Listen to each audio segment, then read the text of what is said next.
Today, we are reading the book of Genesis, beginning with chapter 22, verse 1. And it came to pass after these things, that God did tempt Abraham, and said unto him, Abraham. And he said, Behold, here I am. And he said, Take now thy son, thine only son Isaac, whom thou lovest, and get thee into the land of Moriah, and offer him there for a burnt offering upon one of the mountains which I will tell thee of. And Abraham rose up early in the morning, and saddled his ass, and took 2 of his young men with him, and Isaac his son, and clave the wood for the burnt offering, and rose up, and went unto the place of which God had told him. Then on the 3rd day Abraham lifted up his eyes, and saw the place afar off. And Abraham said unto his young men, Abide ye here with the ass, and I and the lad will go yonder and worship, and come again to you. And Abraham took the wood of the burnt offering, and laid it upon Isaac his son. And he took the fire in his hand, and a knife, and they went both of them together. And Isaac spake unto Abraham his father, and said, My father. And he said, Here am I, my son. And he said, Behold the fire, and the wood, but where is the lamb for a burnt offering?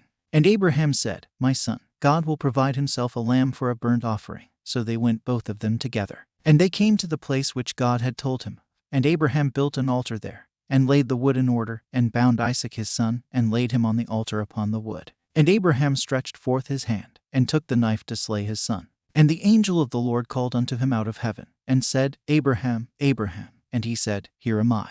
And he said, Lay not thine hand upon the lad, neither do thou anything unto him. For now I know that thou fearest God, seeing thou hast not withheld thy son, thine only son, from me. And Abraham lifted up his eyes, and looked, and behold behind him a ram caught in a thicket by his horns. And Abraham went and took the ram, and offered him up for a burnt offering in the stead of his son.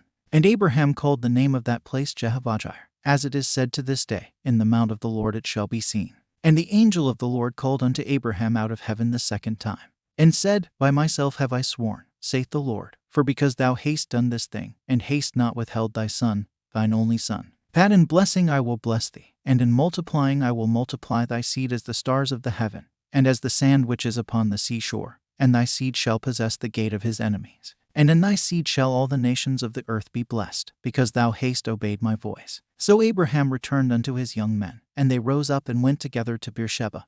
And Abraham dwelt at Beersheba. And it came to pass after these things, that it was told Abraham, saying, Behold, Milcah, she hath also borne children unto thy brother Nahor, Huz his firstborn, and Buz his brother, and Kemuel the father of Aram, and Chesed, and Hazo, and Pildash, and Jidlaph, and Bethuel. And Bethuel begat Rebekah. These 8 Milcah did bear to Nahor, Abraham's brother. And his concubine, whose name was Reumah, she bare also Tebah, and Gaham, and Thahash, and Maachah. End of chapter 22, the book of Genesis.